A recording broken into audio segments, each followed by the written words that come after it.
Welcome back, viewers. You're watching Beyond World is One. This is World DNA, the show that gets you ahead of the rest. I'm Shivan Chalma. And I'm Diksha Bisla. And coming up on the show today, Bangladesh is all set to hold its most significant election in years. Voting begins in a short while from now, as the election comes 18 months after a student-led protest forced former Prime Minister Sheikh Hasina to flee the country. WION is on ground zero and we'll be bringing you all the details on the show today. Stay tuned. Also on World DNA, we bring you more updates coming in from the US, where President Trump and Israeli Prime Minister Netanyahu held talks in Washington, and the White House meeting was held behind closed doors, where Trump told Netanyahu that talks with Iran must continue. We'll get you the details on that front right here on World DNA. Let's start with the headlines first.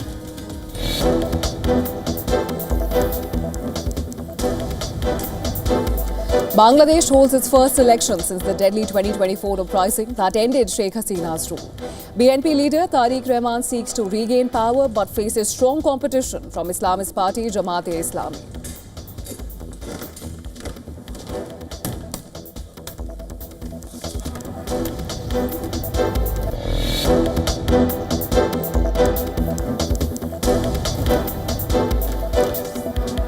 Donald Trump tells Netanyahu that talks with Iran must continue, rejecting Israeli Prime Minister's push for tougher stance. Trump says he favors the ongoing diplomacy as Israel seeks to include Iran's missile program in the deal.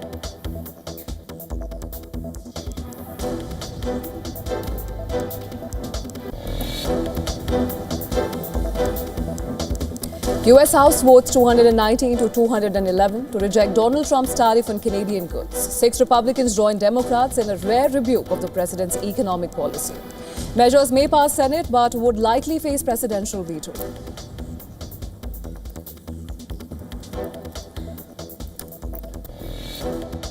Before you started. You don't tell me. Yeah, I did tell you because we saw what you did in the Senate. You're a lawyer, not even a lawyer.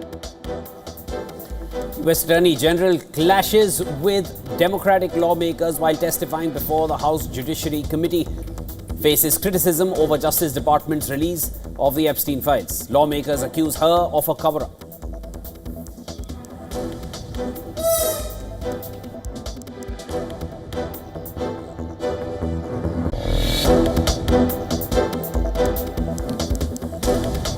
Zelensky says Ukraine will hold elections only after a ceasefire with Russia and security guarantees are in place. Rejects claims of US pressure to hold early ballots, says if Russia agrees, hostilities could end by summer.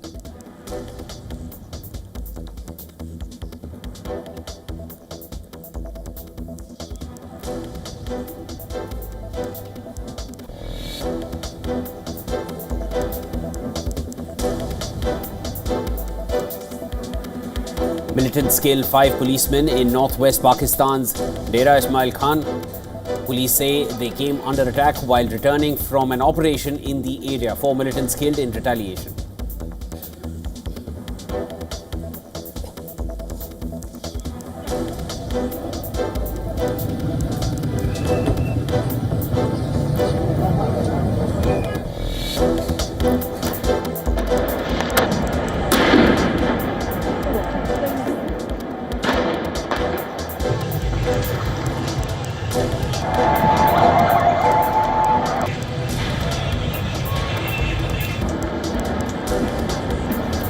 Argentine workers protesting proposed labor reforms clash with police outside Congress in Buenos Aires. Demonstrators throw stones and bottle bombs. Police respond with tear gas and rubber bullets. Several people have been injured.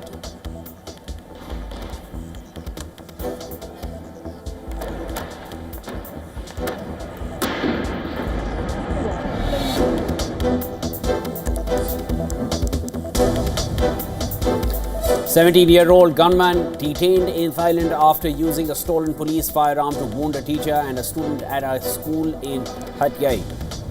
Teacher is in critical condition after surgery, while the student is stable.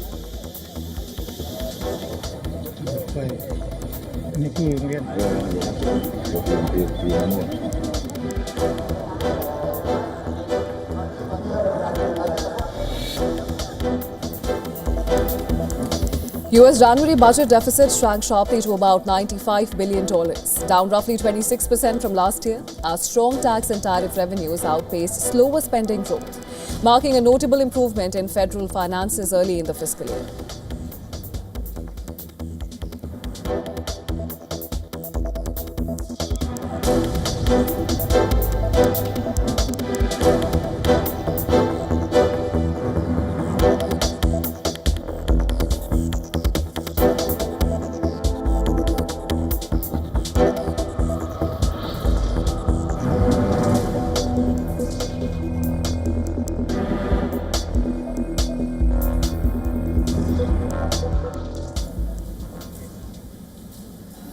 Bangladesh is voting in its first election since the 2024 uprising that led to the collapse of the Sheikh Hasina government after nearly a decade and a half in power.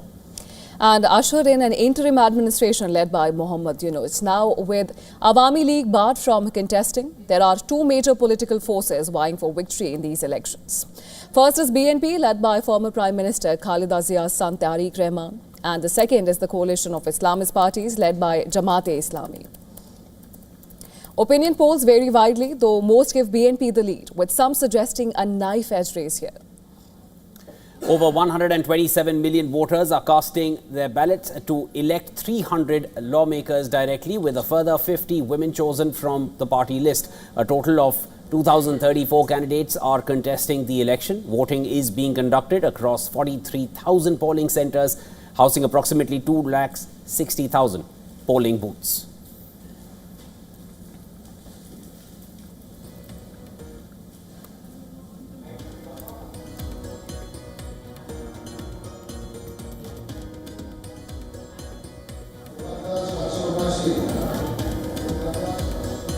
All right, these are live visuals that are coming in from Bangladesh, and we have our ground presence very much intact. We'll be cutting across to our reporters who are reporting from Ground Zero. They are located in Dhaka. We have Siddhant Sibbal joining us from Dhaka, and we also have Zayur Rahman, who's there with us again from Dhaka, and we're also joined from Texas by Shafqat Rabi, who's a political columnist and a faculty at University of Dallas. I'll first cut across to our reporters who are deployed in Dhaka. Siddhant, give us a sense of what you're picking up on ground. Initial reports suggest the turnout has been pretty good. Over to you. Well, yes, people have started to cast their vote. Many millions are now casting their vote, and it's going to be a long day here in Bangladesh and in Dhaka. With me is one of the voters who just casted his vote. Sir, would you like to speak about perhaps your experience? You just casted your vote here. Yes, it's very nice experience. I am 52 years old, but this is my first vote in my life. And what's your expectation from the new government? Insaf, justice, and Zulai supported politics. And do you think Tariq Rahman will be the next Prime Minister? I don't think so. He is tested. He is not honest and sincere. But a coalition government, then you think? Coalition government, that will be a situation, bad situation, but we hope Jamaat Islam will be winner. So there are various views right now coming. Thank you so much, sir, for speaking to WION. And essentially, it looks like on the ground, neck on neck between BNP and Jamaat. Clearly, many I have spoken to so far are enthusiastic about the coming of Tariq. In fact, Tariq Rahman's posters are across the city right now. I've been in Dhaka for last 24 hours, and these are the posters you will see across the city. But for the new government, they will be getting a lot of challenges as well. An economy that's not doing really well, a relationship with India, a relationship with Myanmar, the two neighbors of Bangladesh, which are not doing very well. So a lot of things, a lot of pieces to pick up for the new government whenever it is formed and whenever it is announced. Right, Siddhant, and it's interesting you've mentioned those challenges. Of course, we'll have to see how that pans out. And for that, I would like to go to our reporters. Zahidur, how do you assess the situation, and where do you think the political tides are swinging, and what kind of challenges will the outcome and the party which wins the election is likely to face? Well, it's a very good morning in Dhaka. There's with 17 degrees Celsius and a light breeze. The people are coming into the polling centers and they're actively participating in the voting process. Now, it's very early to tell who's going to be the winner, but the presence and the enthusiasm among the voters is tremendous. the whole families are coming in together. They're using rickshaws. They're walking from their home, and even now it's 8 a.m. People are still just coming in, and they're talking to the answer, the police, and everyone, and they're just happy that they're getting to vote after so long time. Zaidur, I see armed officers standing behind you, and I wanted to understand what kind of security deployment is there across Bangladesh, because it has been a very heated up build up to this election. There has been a lot of violence, reports that have suggested that, but at this point there is major security presence to ensure there is smooth functioning on this polling day. Give us your estimate and your reading of what the security situation is like at this point.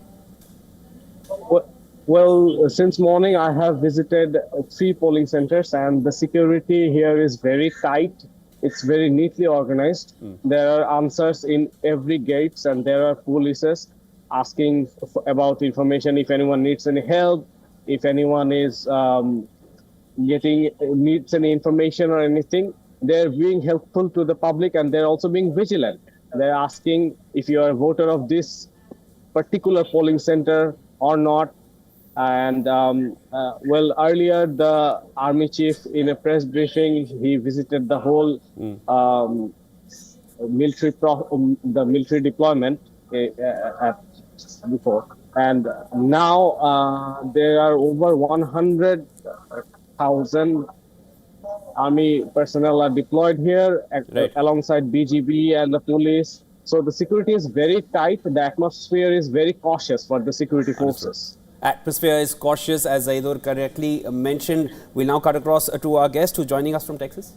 Right. Thank you so much for joining us in the broadcast. And sir, I would like to understand from you, we understand that this is primarily a battle between the BNP and Jamaat. How do you see the outcome? Which way do you see the tide swinging as per your assessment? Thanks for bringing me here. This is a fantastic election that we are hoping peaceful and also fairly competitive. The election was supposed to be northeast tight, but over the last 1 month, we have noticed that there is a considerable tightening of the race, particularly among the youth and the less affluent population. So that population is becoming a slightly anti-establishment, and unfortunately, right now for BNP and other mainstream political parties, the anti-establishment sentiment is high among the youth and the rural population. So that's what we are gathering from the social media activities of people.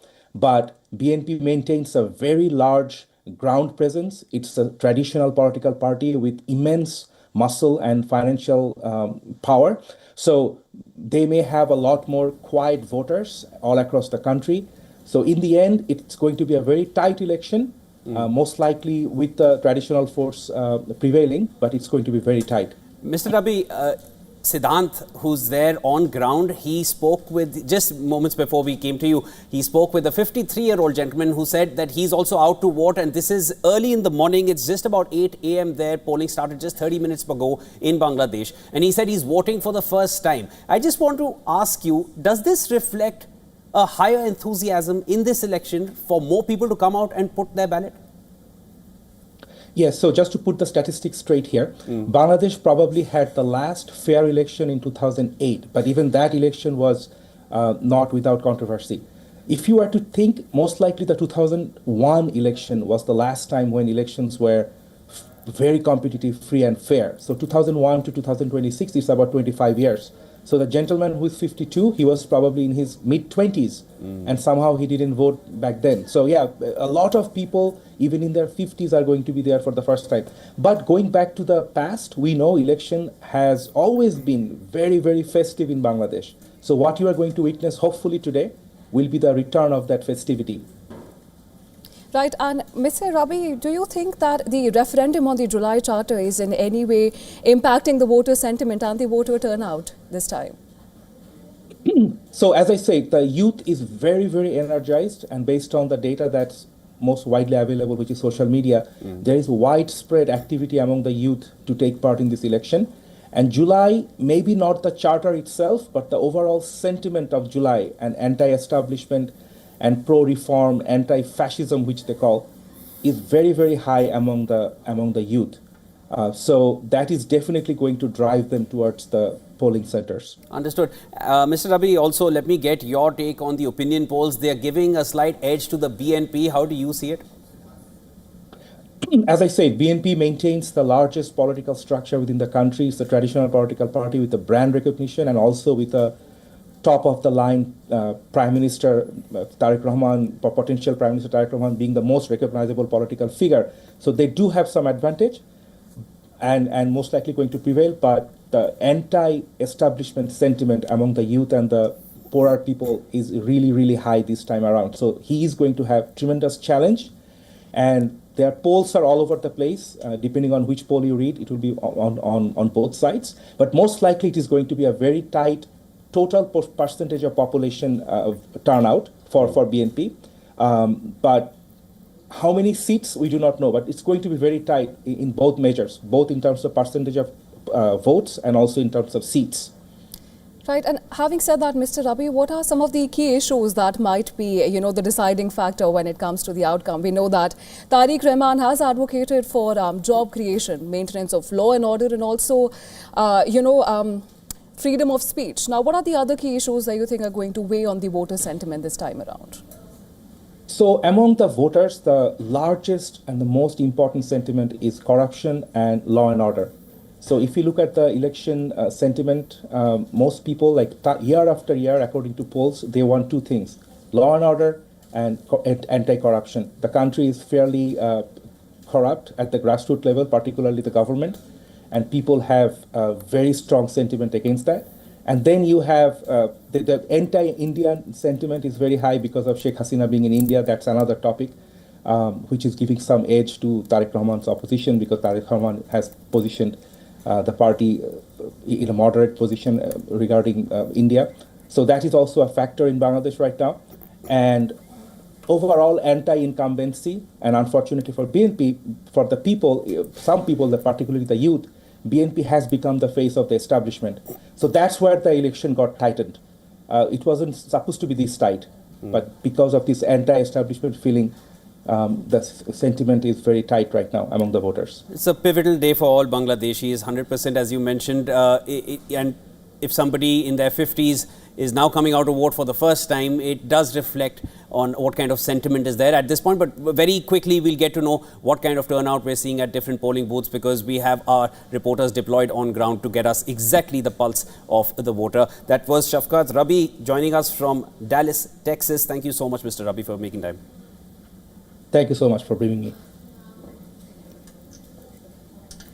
And US President Donald Trump has told Israeli Prime Minister Benjamin Netanyahu that talks with Iran must continue. Well, the White House meeting was held behind closed doors, with Netanyahu slipping in via a side entrance without receiving the traditional honor guard. Trump and Netanyahu were seen shaking hands in a photograph released by the Israeli Premier's office. After their 3-hour-long meeting, Trump wrote on Truth Social that there was nothing definitive reached other than his insistence that negotiations must continue to see whether or not a deal can be consummated. Now, Trump has hinted at US military action against Iran following Tehran's deadly crackdown on protesters. But at the same time, Washington and Tehran restarted talks last week with a meeting in Oman. Seeking to push for the Islamic Republic's ballistic missile program to be included in any deal, Netanyahu had rushed to Washington for his 7th meeting with Trump since the US leader returned to power last year. Now, Netanyahu's office said that during the talks with Trump, the Israeli Prime Minister had insisted on the security needs of the state of Israel in relation to the negotiations in Iran. Netanyahu's visit is also focused on other issues, including Gaza. He officially signed on as a member of Trump's Board of Peace during a meeting earlier on Wednesday with Secretary of State Marco Rubio. And for more on this, our correspondent Susan Tehrani has sent us this report from New York. Take a look. As Israeli Prime Minister Benjamin Netanyahu arrives in Washington, D.C. to meet with President Donald Trump, U.S.-Iran tensions are at a critical junction. In an interview with Axios, President Trump said that he's hopeful a deal can be reached, but warned that if talks fail, he's prepared to act militarily, even considering sending a second U.S. aircraft carrier strike group to the Middle East region to pressure Tehran. That military buildup, including the USS Abraham Lincoln, which is already in the region, underscores that diplomacy and deterrence are running hand in hand. In parallel, Netanyahu is expected to press President Trump for a tougher approach, especially on curbing Iran's ballistic missile program and support for proxy groups in the region as Iran continues to reject limits beyond its nuclear work. At the Wednesday meeting between the two leaders, they will likely coordinate on U.S. strategy toward Iran balancing diplomacy with pressure. Susan Tehrani reporting from New York for WION World is One. A day after a horrific mass shooting, one of the deadliest in Canadian history rocked a high school. This was in British Columbia, and the police have now identified the suspected shooter as an 18-year-old woman who was believed to have been battling mental health issues. Well, the suspect, who police named as Jesse Van Root Cellar, committed suicide after the shooting in Tumbler Ridge, killing at least 8 people. Authorities have further clarified the total death toll in the incident stands at 9, including the suspect. Now, even as authorities continue to investigate the motive behind these killings, the police has revealed significant details about the suspect. A senior official of the Royal Canadian Mounted Police said that Van Root Cellar, who was born as male but began to identify as female 6 years ago, had shot her mother and stepbrother at their family home as well as 6 people at a school before killing herself. According to the police, most of the victims were 12 or 13-year-old students killed in the school library. Well, not just this, he also said that the police had visited the suspect's home multiple times over the years over mental health concerns, including self-harm. Police had attended that residence on multiple occasions over the past several years, dealing with concerns of mental health with respect to our suspect.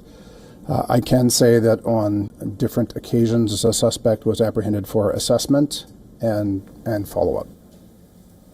While mourning the incident, Prime Minister Mark Carney described it as an act of unheard-of cruelty. Listen to this.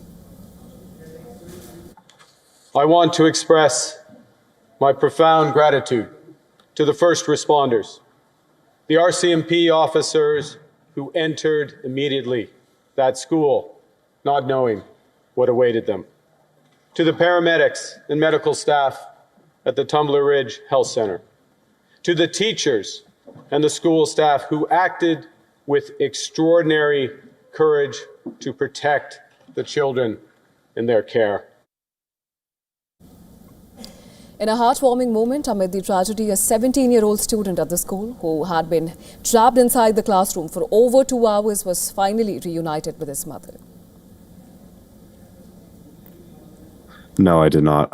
Where I believe the incident occurred, which is on the far right wing of the school, but I could be wrong, was far away because I was on the far left wing of the school. So I did not hear anything occur. I only heard a few things from classmates that they may have heard possible gunshots when they were driving in a truck to get it repaired. Well, the latest killing is dubbed the deadliest in Canada, at least since 2020, when a gunman in Nova Scotia killed 13 people. Experts say the violence mirrored mass shooting more common in the neighbouring US, adding that even though Canada's gun laws are stricter, licensed firearm ownership is allowed.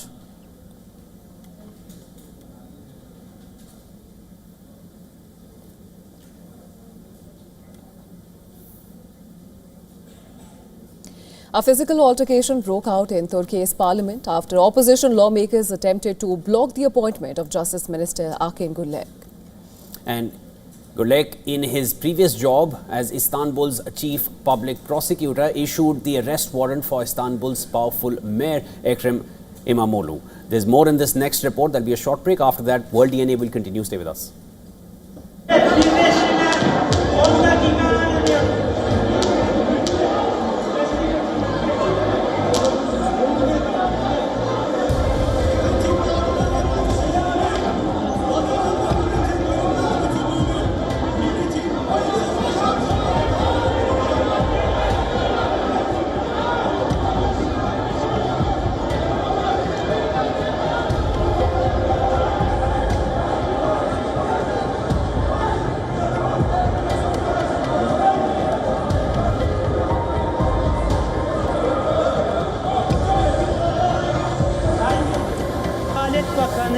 Sayın Akın... Adalet anlayışı çiğneyen... ve anayasaya sadakatten ayrılmayacağıma büyük Türk millet önünde namusum ve şerefim üzerinde and içerim.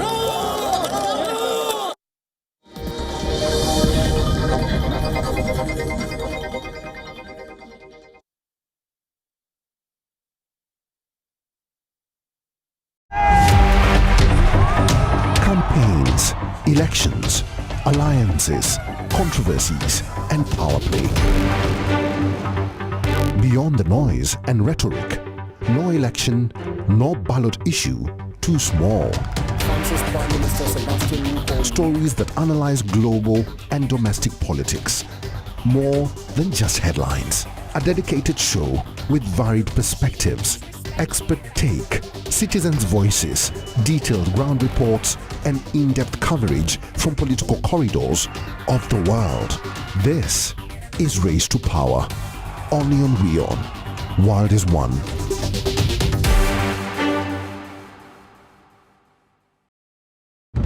In West Asia, every move shifts the world's balance. Wars, ceasefires, alliances, power never stands still. From Tehran to Tel Aviv, from Damascus to Doha, the West Asia Post cuts through the chaos to reveal the region that shapes the world. Because what happens in West Asia never stays in West Asia. This is the West Asia Post, the region's story, the world's impact.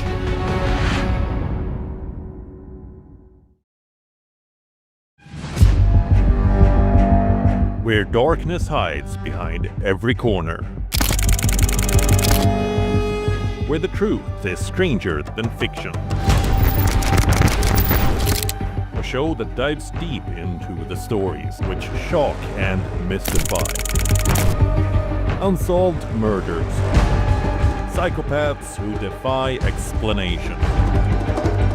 International war crimes. And millions swindled in financial fraud. The victims, the accused, and the sinister plot.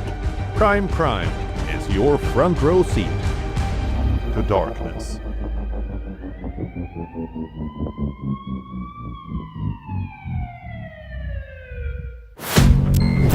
An election unlike any other. High stakes. Tall promises. And a changed political landscape. A poll without the battle of the Begums. The return of Jamaat-e-Islami. And a moment of truth for women and minorities.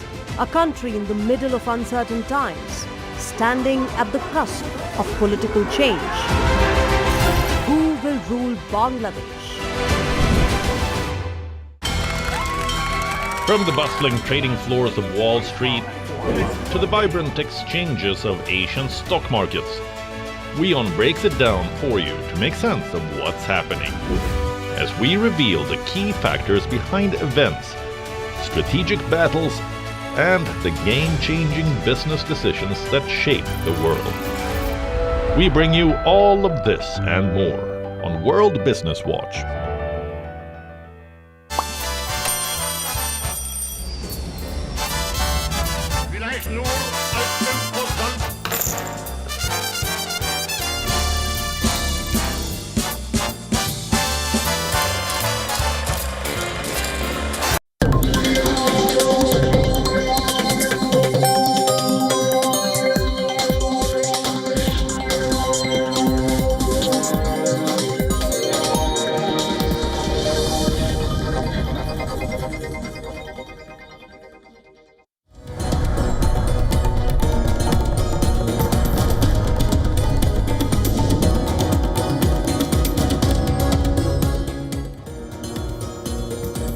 Welcome back, viewers. This is World DNA with Deeksha. I'm Shivan. Lots more to discuss. Let's start with the headlines.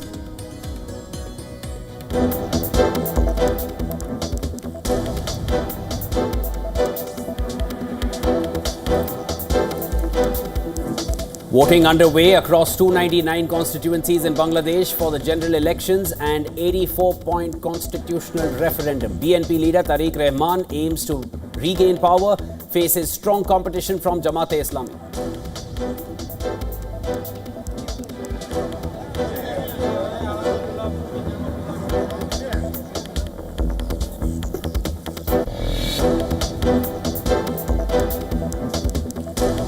Taiwanese President Lai Ching-te says US should not treat Taiwan as a bargaining chip with China. Calls for stronger defense and AI cooperation with Europe to bolster Taiwan's security.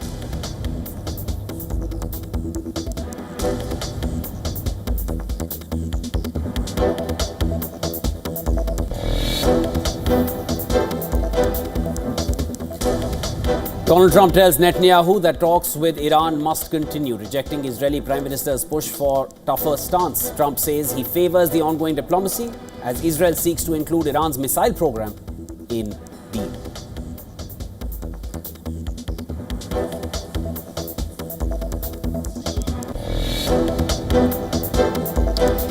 US House votes 219 to 211 to reject Donald Trump's tariffs on Canadian goods. 6 Republicans joined Democrats in a rare rebuke of President's economic policy. Measures may pass Senate but would likely face presidential veto.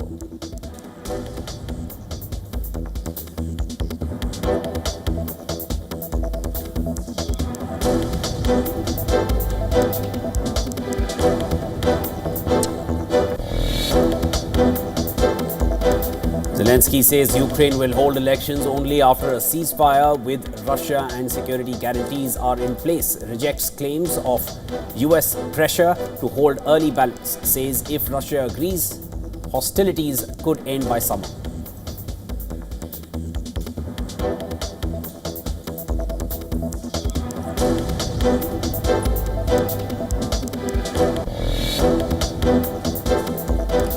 Militants killed 5 policemen in northwest Pakistan's Dera Ismail Khan. Police say they came under attack while returning from an operation in the area. 4 militants killed in retaliation.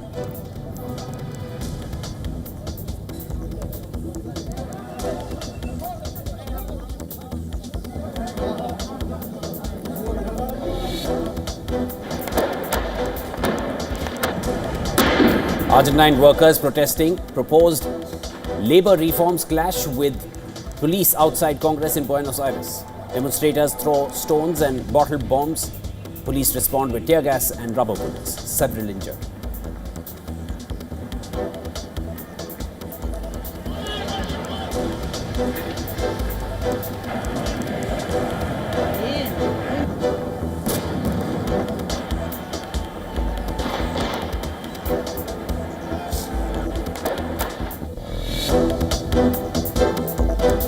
Japan's Nikkei 225 hit a record 58,000, fueled by Takaichi's election win and market confidence in her economic agenda.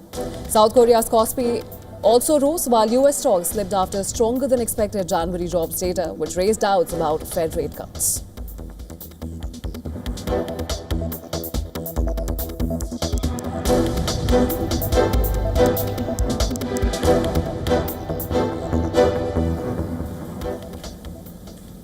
Bangladesh is voting in its first election since the 2024 uprising that led to the collapse of Sheikh Hasina's government.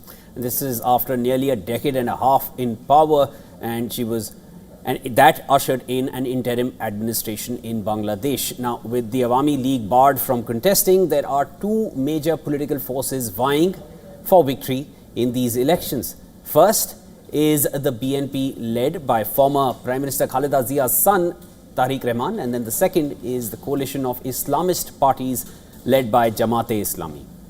Now, the opinion polls vary widely, though most give BNP the lead, with some suggesting a knife-edge race. Over 127 million voters are casting ballots to elect 300 lawmakers directly, with a further 50 women chosen from the party list. A total of 2,034 candidates are contesting the election. Voting is being conducted across 43,000 polling centres, housing approximately 260,000 polling booths. These are live visuals coming in from Bangladesh. This is Dhaka, and it shows a large crowd, Diksha, doesn't it? Clearly, there is a lot of enthusiasm majority of the youth is out to vote, cast their ballots. They've played a major role in reshaping Bangladesh's political leadership.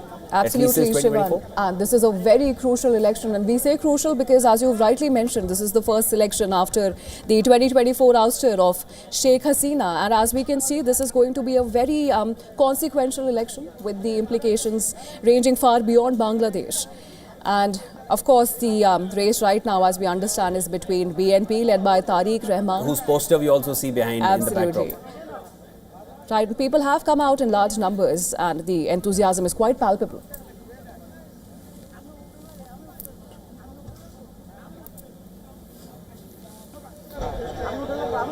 All right, going across to our reporter, Siddhant Sibbal, Assistant Director of Foreign Affairs, who's there on ground, joining us from Dhaka. Siddhant, tell us where you are and give us a sense of what you're absorbing on ground.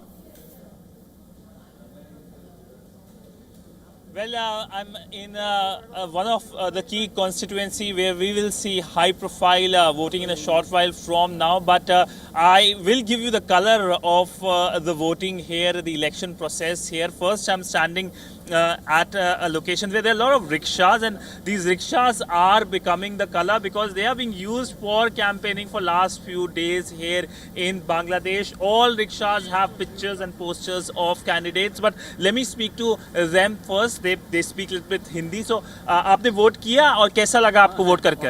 बहुत अच्छा लगा vote देकर। अच्छा, और आप बताएं? हाँ जी। अच्छा, और आपने वोट दिया तो कितने बजे आए सुबह आप? सुबह 6 बजे आया इधर। ओके। अभी तक वोट नहीं दिया। अच्छा। दूसरे लोग को वोट केंद्र के लेके आया, बाद में देगा। अच्छा, बाद में देगा। So that's the view from the ground. Many have already cast the vote. Many are going to. In fact, WION team has been on ground since 6 a.m. The voting centers opened at 7:30 a.m. local time, and since then we have seen long queues. Many of them voters who have said that they have a lot of hopes with the new government, a government they hope that will bring stability in the country, especially deal with the economic challenges. And focus, of course, for many first voters is to bring a change in the political structure as well, because they're voting in the referendum as well. They're casting their vote on the referendum that puts a limit on the Prime Minister's term. Absolutely, Siddhant, and you briefly mentioned, how the voters are resonating with the key agendas that different parties are putting up. What do you think are the key concerns? What are the voters telling you will be the deciding, factors which is going to influence their decision today?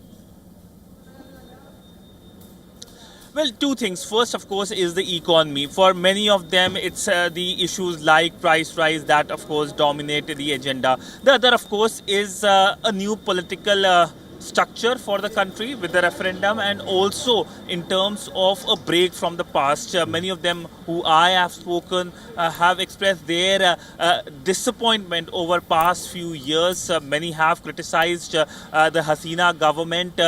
In fact, on the ground, it clearly looks like there is no presence of Awami League, and for the BNP, that is an advantage, because it looks like the Awami League voters have now shifted to the BNP. There is an edge for the Jamaat as well. Many voters who I have spoken to are very enthusiastic about the Jamaat, which is getting support of many other parties, including the Students' Party. But of course, politics aside, today is the day where the voters are casting their vote, and many of them are these voters who will be not only casting their vote but give a direction to the political future of this country. Siddhant, stay with us. Let me now cut across to other ground presence in Dhaka, joined by Mohammad Zaidur Rabi, journalist from Dhaka. Zaidur, tell us, what you're absorbing on ground. We've seen a good amount of presence and a lot of the live visuals coming in. A lot of the youth, as you had also mentioned when we spoke earlier. Give us it with nearly 40 minutes into the, I think 1 hour into the polling now. What have you observed? Yeah, in the centers, people are increasing. Some have given the votes already, and they're very enthusiastic. I have someone with me to talk to right now. If you would, so I have this voter with me who has just voted. Now, please share your experience with us about the votes and everything. So basically, it's the third election. It's happening in Bangladesh. So I just around 10 minutes ago, I put my vote, and it was very wonderful experience that we are the new voters are enjoying the vote and the our giving our rights to the government, and the people are enjoying that, and you can see the people, all the people from all house. Okay, as he was just as he was talking about the Gen Z voters, the youth voters, they're very excited to vote, and most of the voters, the first-time voters especially, they're very enthusiastic. They're taking photos, they're taking snaps as they're leaving the polling centers. So it's a very festive situation around here. Everyone is coming to the polling centers. The excitement is quite palpable, and it is coming through to the studio as well. Now we would just like to cut across to Siddhant Sibal. Siddhant, how are voters reacting to this election this time around with the stalwarts missing from the ballot? Sheikh Hasina, Khalida Zia's absence. How do you think that has been registered by the voters this time? Well, it clearly looks like the Begum versus Begum has now gone to Rahman versus Rahman, with Tariq Rahman, who is the BNP leader, versus Jamaat's Shafiqur Rahman, who is the Jamaat leader. So it's Rahman versus Rahman. They're not exactly missing both the Begums. For them, it is a break from the past. It is a new politics in the country, and that is something that many voters have welcomed here. Siddhant, also very quickly, there are international election observers. There's a major international presence there in Dhaka. For India, one understands it's our immediate neighborhood. But what brings in so many international voices and observers to come and watch this election so closely? Well, globally, there's a lot of enthusiasm. In fact, there's a big contingent of EU observers on the ground. And of course, they are closely watching the development, each and every development on the ground. And not just from the EU, but from other countries, including from the region. There are a few from India as well. And the interest is primarily because this election is seen as a break from the past in many ways. The government is, of course, leaving no stone unturned to make sure that the message is gone out that election can be conducted by them in a violence-free atmosphere. So far, in last 15 days, there haven't been any major incident of violence, and that, of course, is a development that the government sees positive, and that is something that they want to tell to the world, including the many foreign observers who are already present on the ground, going to various booths and having conversation about the conduct of the election, whether it's free, fair election. And we have seen statement recently by the UN as well. But a lot of security. In fact, my camera person can just show you in a short file how security has been enhanced. There's one security team just passing through our live cameras in this particular constituency. So that's the visual you'll see across the city today. The rickshaws with the color, and of course security in full force. Siddhant, thanks so much for getting us the latest. We'll let you go for now. Please continue traveling across Bangladesh and get us the pulse from ground zero, as we have our ground presence deployed across Bangladesh. We have Siddhant Sibal and also Zahidur Rabi, who will bring us the latest. We'll connect with them a little later from now.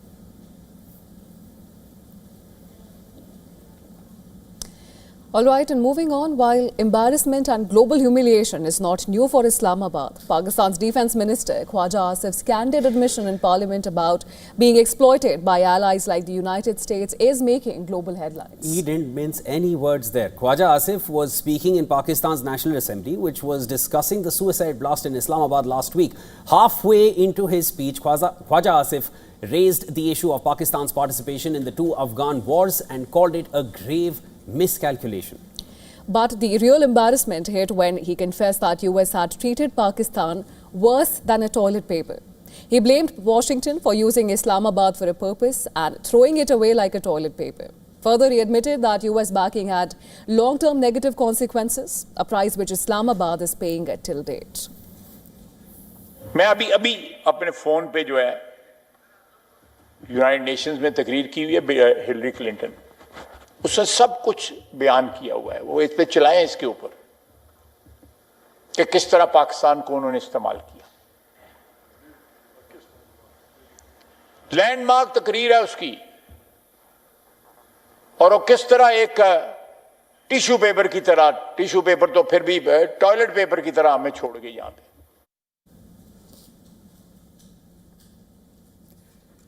Khwaja Asif also admitted that the anti-Soviet war in Afghanistan in the 1980s was driven by American geopolitical interests and the circumstances never warranted a declaration of jihad. Now, just when lawmakers were recovering from this bombshell admission, Khwaja Asif dropped another shocker. He admitted that Pakistan does not properly honor its soldiers killed in action and that politicians often don't even attend their funerals. Listen to this. जनाब speaker, ये सोचने का मुकाम है कि हम अपने सियासी मफाद, मैं खुदा की कसम किसी को ब्लेम नहीं कर रहा, अपने सियासी मफादात को प्रोटेक्ट करने के लिए अपने पैटी, अपने जो गोल्स जो हैं इक्तदार के हसूल के लिए, हम उनके जनाजों में भी नहीं जाते। This is not the first time that the Pakistani Defence Minister has made an embarrassing admission. Just last year, in an interview to a British news channel, Khwaja Asif admitted that Pakistan supported terrorist groups for 3 decades. He said, we've been doing this dirty work for the US for a number of decades now. Back then, he had labelled it as dirty work on the behalf of the West.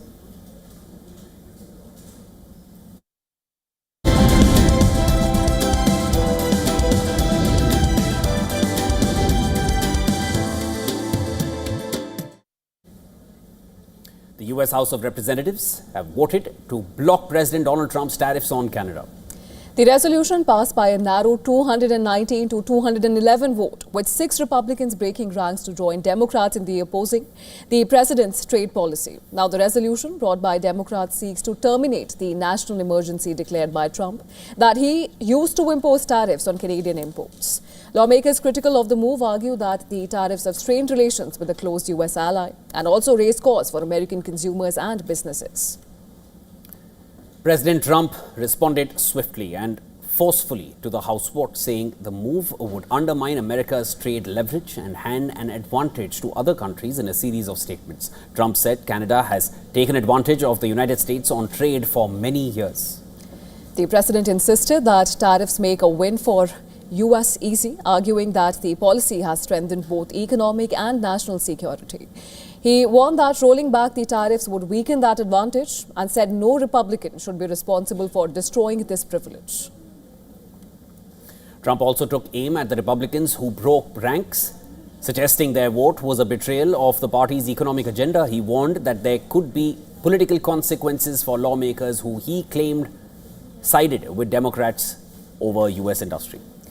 The White House maintained that the president acted within his legal authority by using emergency powers to impose the tariffs and insisted that Congress is attempting to weaken the executive's ability to respond quickly to economic threats. President Trump has already warned that he would veto the resolution if it reaches his desk. The House vote marks a significant moment of congressional pushback against the president's use of emergency powers to drive trade policy. The resolution now heads to the Senate, where its future remains uncertain. Even if it clears the upper chamber, supporters would need a 2/3 majority in both houses to override a presidential veto, a major political hurdle. The outcome could have broader implications for executive authority and US-Canada trade relations. Now, separately, the US Supreme Court is set to decide on the legality of President Trump's tariffs, as federal tariff revenue has surged more than 300% year-on-year. Customs collections spiked in January, helping to narrow the monthly budget deficit and provide a boost to Treasury revenue. A ruling against the administration could force billions of dollars in refunds, making the outcome crucial for both fiscal planning and trade policy. Until the decision, tariff collection remains a flashpoint in the broader debate over trade policy and their impact on the US economy.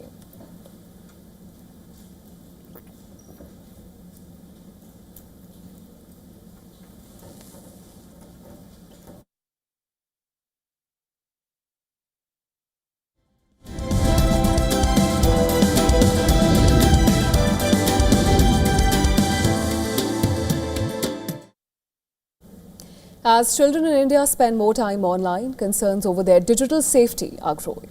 Well, according to a new survey now by research platform Local Circles, 1 in 2 urban parents say their children aged 9 to 17 have faced inappropriate content, cyberbullying or online harassment. The survey, based on responses from tens of thousands of parents across India, highlights rising risks on social media, streaming platforms and online gaming apps. Nearly 49% of parents say their children spend 3 hours or more each day on social media, streaming platforms or online games, with many admitting that daily screen time often exceeds 6 hours. Parents also link heavy screen use to behavioral changes, including rising impatience, aggression, hyperactivity and shorter attention spans. The survey finds that cyberbullying has emerged as one of the most distressing online threats for children.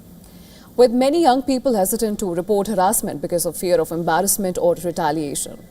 While the poll also suggests that reporting online abuse remains a major challenge, 82% of parents say that reporting online bullying, harassment or harmful content in India is difficult, slow or unclear. Parents say that there are several reasons behind excessive internet use among children. 28% say that devices were given too early. 26% blame online schooling. 13% blame peer pressure, while 31% say that children copy their parents' own screen habits.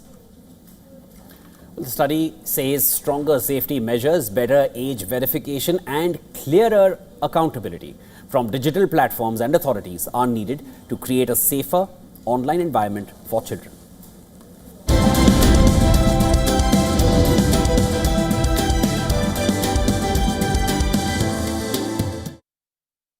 Hollywood stars Chris Hemsworth and Halle Berry brought star power to Los Angeles as they premiered their new action heist thriller titled Crime 101. Directed by Bart Layton, the film dives into a high-stakes world of crime, ambition and calculated risk. More details in our next story. Take a look. You're about to break every rule you've ever lived by. What makes this job different?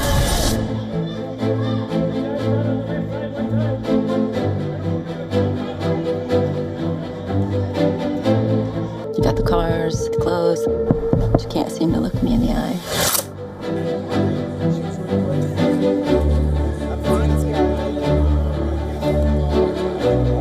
There comes a moment when you realize you don't have as much time as you thought you had. I didn't hit a camera. I hit the curb a couple of times, but Bart wanted this film to feel like you were in the driver's seat and there with us, and so it was about getting me to do as much as possible. I'm real good at reading people. And what have you read about me? Okay. You look like a person who has secrets.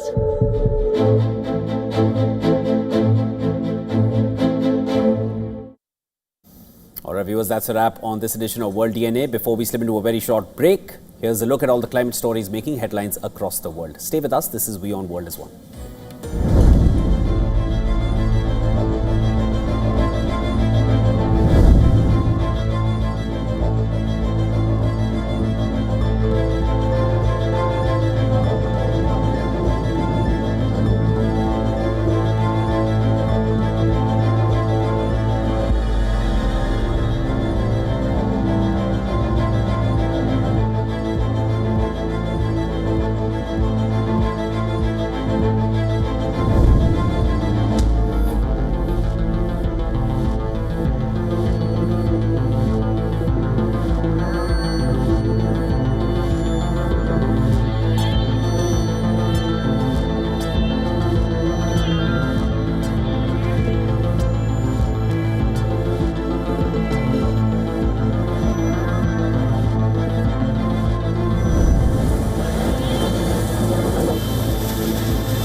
An election unlike any other.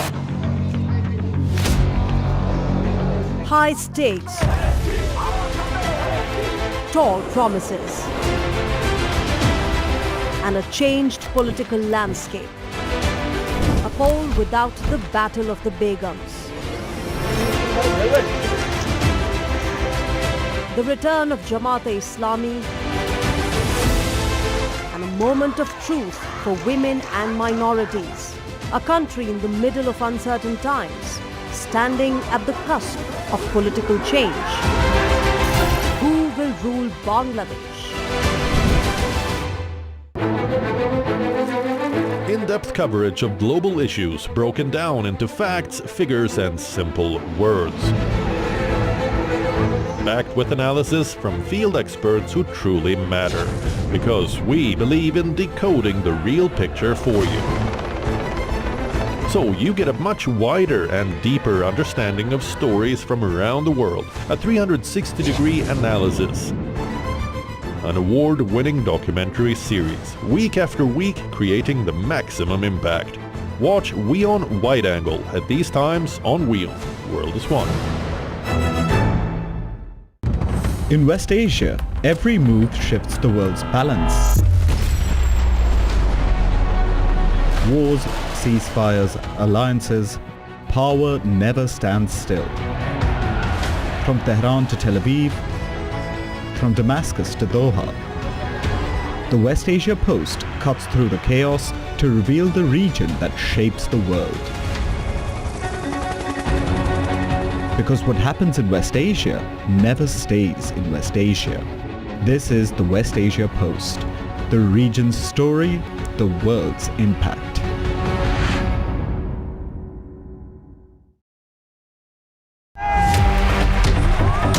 Campaigns, elections, alliances, controversies, and power play. Beyond the noise and rhetoric, no election, no ballot issue too small. Stories that